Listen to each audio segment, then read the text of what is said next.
Hi there, I'm Tom. Welcome back to Tom's Grinder Lab. This is my review of the Turin CF, not D, CF64V. I think it's probably one of the best bang for buck grinders out there, particularly for a certain sweet spot where it absolutely excels at the best burr set that I know for this particular sweet spot. Stay tuned. I won't leave you in suspense for too long. This is about that sweet spot, I should say. This is the grinder in question. It is the successor to the very successful DF64V. And I say it's the successor because everywhere you look, the DF64V, which was the Lagom P64 type styled grinder, everywhere you look, that's no longer for sale or it's stock's running low or whatever. And this seems to be the successor. There's a reason for that. We'll come across a few of those reasons in a moment. There is a white variant come out, or I should say probably a black and white variant come out, which I actually quite like the look of. I think it looks quite different. As always, please do subscribe and like. That's how I keep the channel growing. Your subscriptions and your referrals to your friends and caffeinated colleagues help me a lot to grow this channel. So as usual, I'll give you the summary up front and also where I think it shines. We'll dive a bit deeper into the specs and key features, have a look at it in action in the Grinder Lab, tell you about what I like the most, a wish list. There are a few things I would like to be different on this grinder. No biggies, but there are definitely some potential improvements there for the next version. And who I think this would be best for. So, in summary, let's go to that. As I mentioned just a moment ago, it appears that Turin are replacing the what grinder I really liked, which was the DF64V, and at the moment I'm holding on to my copy of that, which is one of the originals, with the CF64V. Very different shape, but the burr set is absolutely identical. So everything that I talked about relative to the burr set in the review of the DF64V still holds true in the CF64V. What's different about the two? Well, obviously the shape is very different. And the reason the shape is different, I already mentioned the fact that the burrs are exactly the same. 64mm flat DLC, which is diamond-like carbon coating. Allegedly reduced retention due to the vertical burrs. So if you have horizontally mounted burrs, theoretically, the retention is a little more than if you have vertical amount of burrs where the grinds can just fall out relatively easily. I haven't personally found that to be any significant difference, but a lot of people, such as the Zerno fans, do like the vertical mounted burrs. Mazophilos has vertical mounted group burrs as well, for example. The big change, I think, is that the motor's been upgraded from 300 watts to 400 watts, and that definitely makes a difference in terms of virtually zero stalling. I never found stalling to be a problem with the DF64V. It was pretty simple. There was a cutout switch. You turned it off, you turned it back on again, and off it went again. But some people, it frightened the bejesus out of them. So some would say that there's less clumping in the dosing cup.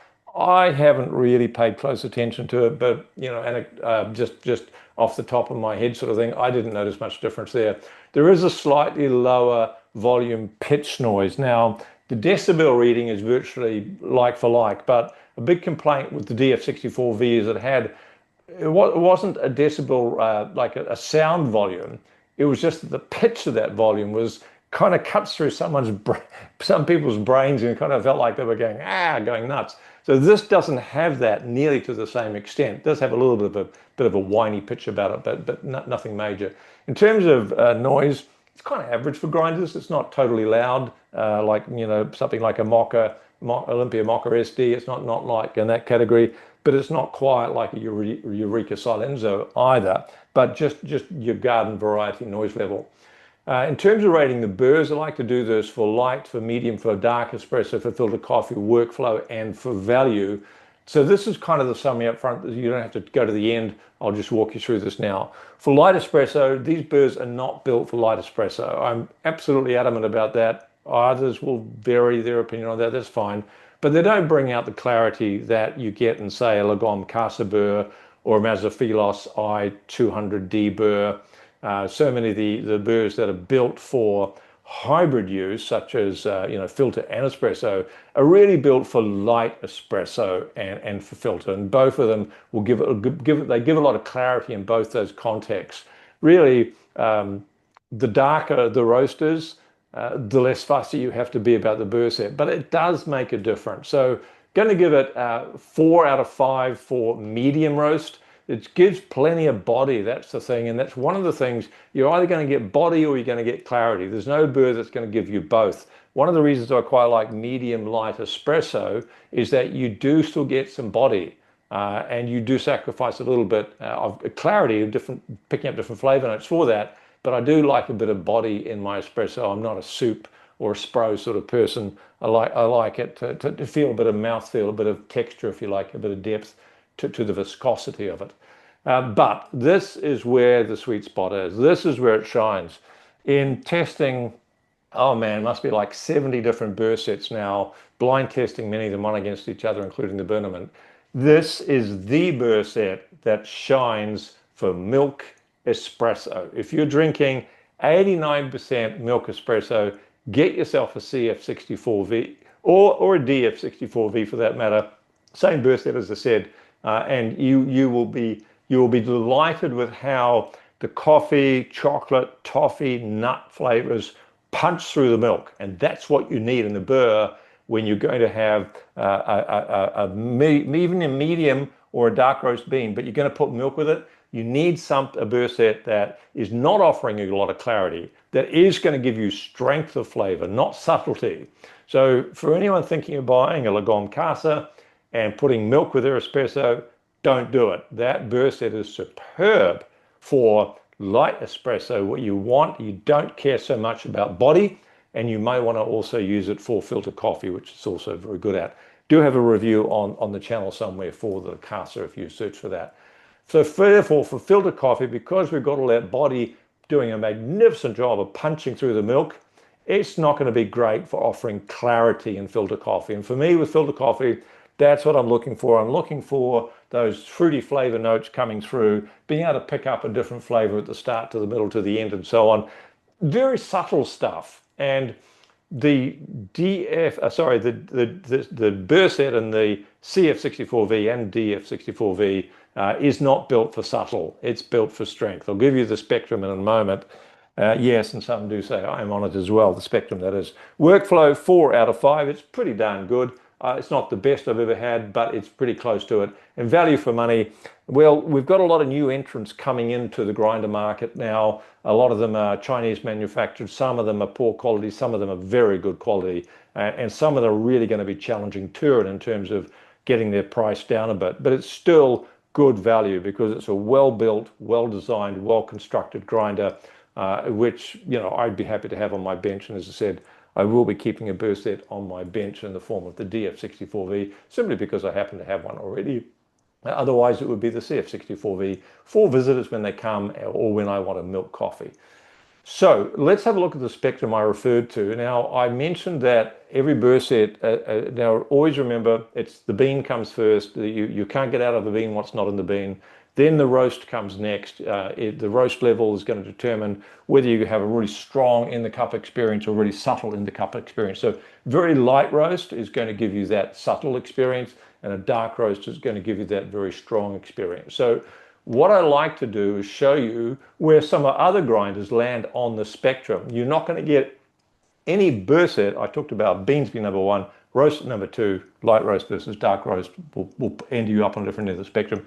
And then the burr set comes into play. So where does this burr set sit on the spectrum of suitability for subtleness or strength of flavor? Remember, no burr set is going to give you super strong flavor and a whole lot of subtlety. It just doesn't work like that. Let's think of it like this. White tea, very subtle flavors, versus milk chocolate, you know, hot chocolate, very strong, bang in your face, not a lot of subtlety about that. So if you take that comparison and apply it to coffee, it's a little bit similar. At this end, you've got subtle flavors coming through, detecting different subtle flavors. And at this end, it's just this big slap in the face, which is what this burr set is so good at. Clarity notes at this end, body at that end, espresso filter, light roast espresso filter here, and espresso milk at this end. So there's some of the other grinders that we know and love. There's our venerable Niche Zero, and the Niche Duo stock espresso burrs fit in pretty much the same place there. This is the Varia VS6 I've got down here with the stock burrs. and the Ultra Nova burrs would be sort of a little bit further down here. And there's your Casa, long gone Casa. Probably the best bang for buck grinder you're going to get for light espresso and for filter coffee, hybrid burr, genuine hybrid burr. And this is where I put the CF64V, bit more body than the Niche Zero. So the Niche Zero to me is this inoffensive, traditional Italian style espresso. It's not going to divide opinion because it's just inoffensive. Dare I say boring? For me, it probably is a little bit boring now. I used to love it, but there's been so many other burr sets come into play now since that burr set was created by Mazda all those years ago, the venerable Coney burr set, that I think there's a lot more choice now. So used to really love it, now kind of like it, but I'm heading for a lot of these other burr sets for different purposes. So that's where it is on the spectrum. I could actually put it up at a 9 and 9.5. I probably should have done that. It's just wonderful if you want to put milk in it. And that's the only recommendation I'd make is if you like milk with your espresso, this is the grinder. This is the best it's going to get. Full disclosure, this grinder was sent to me by the importer here in Australia, Frank, for Turin grinders. Specs and key features. You can get it in black or white with black finish or trim. As I said, I actually think it'll look quite nice in the white with the black. Very different, distinctive. A 400 watt motor, plenty of grunt there. 800 to 1800 RPM. So Turin have increased the minimum RPM a bit. I think from the DF was 500 or 600. Increased that to 800 because the stalls are often happening at 500 to 600 RPM.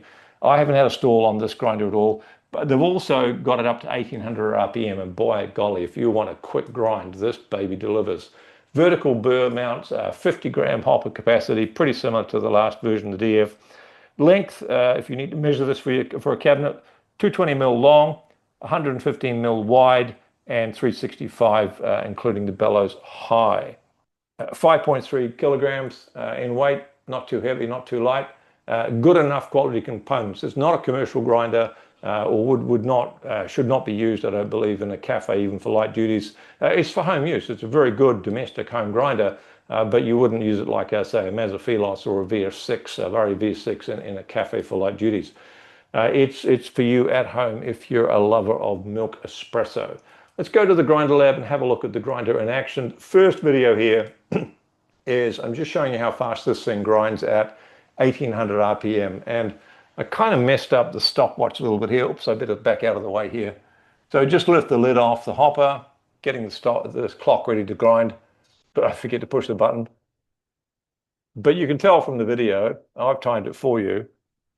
Medium roast espresso, so not dark roast, which would be faster, 1800 RPM, 6 seconds. So really blindingly fast, as fast as many commercial grinders at that RPM.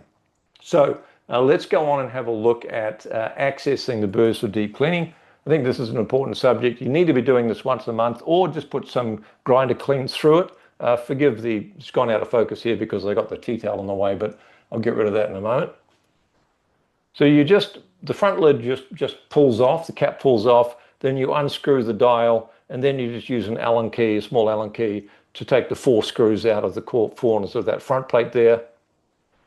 So this whole thing of getting everything off, even though it is, you need tools to enter, it's, modern grinders now, a lot of them like the WPM ZP, one of my all-time favorites, the Vario, you don't need any tools to deep clean it, which is really great. But don't let it freak you out because you don't actually have to do this very often. Once a month if you don't use grinder cleaning pellets like grinds with a Z. But if you're using grinds, then personally, I wouldn't be doing this more than once every 3 months. This plate then pulls off, and I'll show you what that looks like in a tickety-boo. Now, I did a deep clean on this after 4 kilograms, and 4 kilograms of beans through it. So you can see this is what it looks like here. You'll see you're always going to get two types of retention. People talk about low retention, but there's actually 2 types of retention. One is retained ground. So these are the ones that sit in the grinder and need cleaning ideally, and people say at the end of every week, but I never do. Say once a month, or you put the grinds through. But you'll see some grinds get stuck in the middle of the screw heads here, and grinds will get stuck in here in the center shaft at the end there where the screw goes in. But it wasn't too bad actually. And this is a closer look. You can see some of the grounds in here. So what you do is you just brush that out. That's all you need to do, brush it out. But when you're brushing it out, I'll show you this in a moment, but when you're brushing it out, you've got to take care to get all the grounds out, particularly off any threads. Now, when you pop this back in, don't make the mistake that I made the first time I did this. I'm not very good at these sorts of things. And mistaking that's an exit shoe. That's not an exit shoe, that's the entry shoe. So that goes up, pointing in the upward direction, not in the down direction, but you'll get it. It's pretty straightforward. There's really only one way it fits back in, so it's pretty hard to stuff anything up. What I was mentioning before is that these, when you take so this is the ring, that's your adjustment ring. When you take that out, so these threads determine the adjustability, how close the burrs end up together, which, you know, for lighter roast, it's going to be closer. For darker roast, it's going to be wider, and so on. But you see all the ground stuck in here? Now, this is a relatively soft alloy, but even if it wasn't, I would still take great care. Use a blower, use a rag, whatever, dry rag. Get every single little ground of coffee out, because you can strip these threads really easily, particularly with a softer alloy like this. If you do get the grounds out, you're going to have very minimal risk of stripping the threads. Just put it back in very, very carefully, very gently. Don't try and force it. If you try and force it, you could strip the thread. And that's a pain in the butt, because you basically got to get the threads re-grooved. So don't do that. Make sure, even with something like a niche Zero or Duo, where the alloy is a little bit harder, higher grade, you still want to get absolutely everything out. I can't emphasize this enough. Don't even leave one little grain in there. Okay, now, let me show you all the coffee I got out after 4 kilograms have gone through the grinder. 1.3 grams. That's okay. It's not super fabulous amazing, but if you had something like a Mazda Super Jolly, you'd be cleaning out 5-6 grams every single time. Not a problem. Of course, that's not a single doser. This is a single doser, so it should be a lot less, and it is. I put it all back, did the deep clean, got 1.3 grams out, which is okay, which is fine. So once I finished the deep clean, I had put another couple of doses through, another 40 grams, in fact, 2 lots of 20 grams, and got out what I could without a deep clean. I did manage to get out 0.3 of a gram. I thought it would be less than that. I thought it would be like 0.15 or 0.2. So this is niche zero territory, which means it's still pretty good. But people are saying they got a lot less retention out. Wasn't my experience. I might be the outlier. But whether it's 0.15 or 0.3, it's still really, really good. And you're not going to notice, these are the grounds that'll come through in the next coffee you have. So this is what we call exchange grounds. The ones I was pointing out before, you do a deep clean for, that's the retained grounds. These are exchange grounds because they're exchanged into the next cup of coffee. It's not going to affect the flavors of your coffee the next day. If you leave it for a month and it gets rancid, yeah, it probably would, but you're probably not going to do that. Having taken it to bits for the deep clean, put it back together again, it did return back to 0 or very, very close to it. This is actually says it's going to return to 3, but it did actually return to 0. And I'm always really happy with that because it messes with my head when it doesn't go back to 0. There are a few things, and the big one is for milk coffee, it is just unsurpassed. Can't tell you, I can't praise it enough for milk coffee. So if you're a milk coffee lover, then this is the grinder to get. I tell you, the other thing that's really clever on this is the anti-popcorn lid.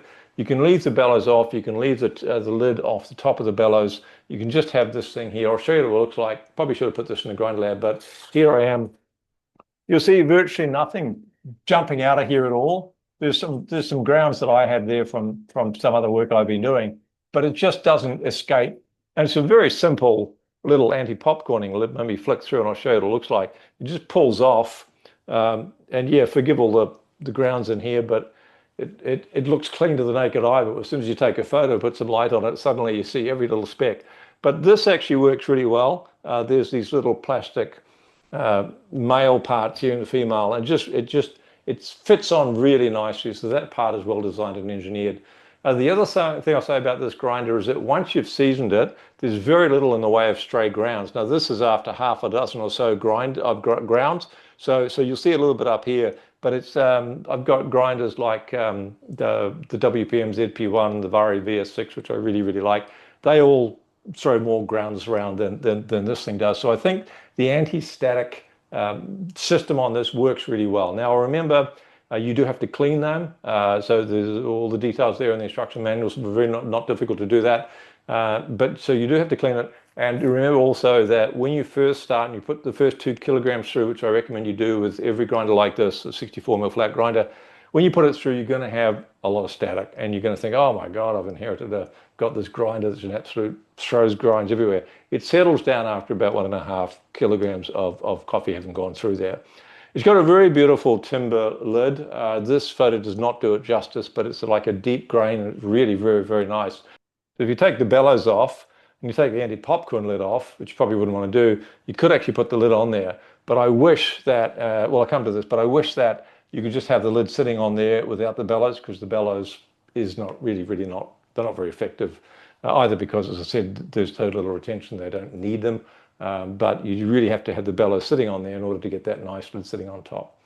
All right, wish list. What would I like them to change? Well, the first thing is, when this grinder was sent to me, it came with this shiny plate here, and the Turin logo is very evident.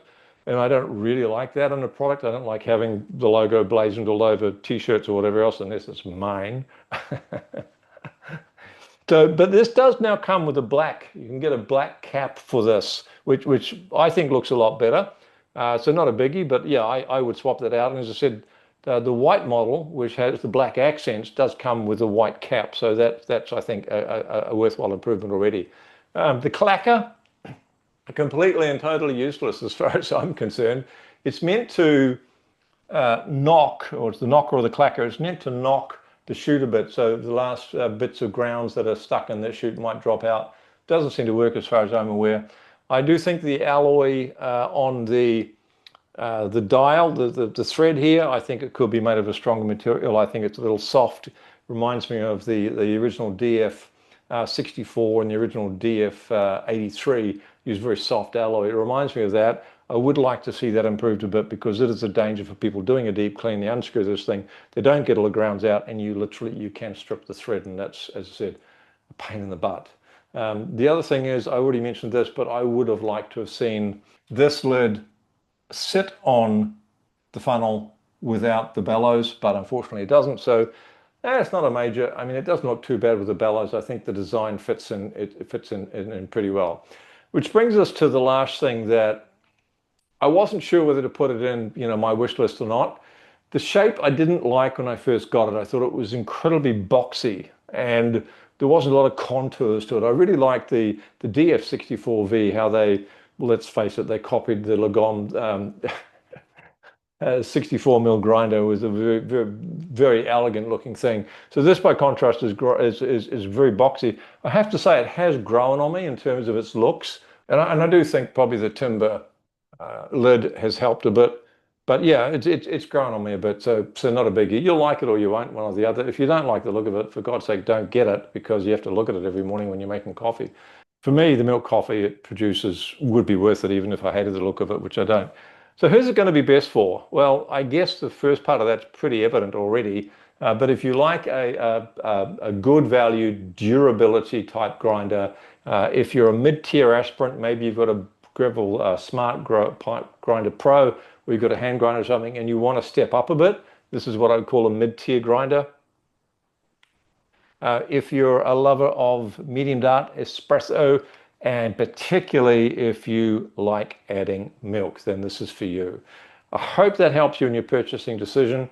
If you go to tomsgrinderlab.com, you will find there a discounts page will be put together just recently. And if you're living in a certain region, you might get a 5% discount from one of the resellers there if you go through and use the coupon code that I have there.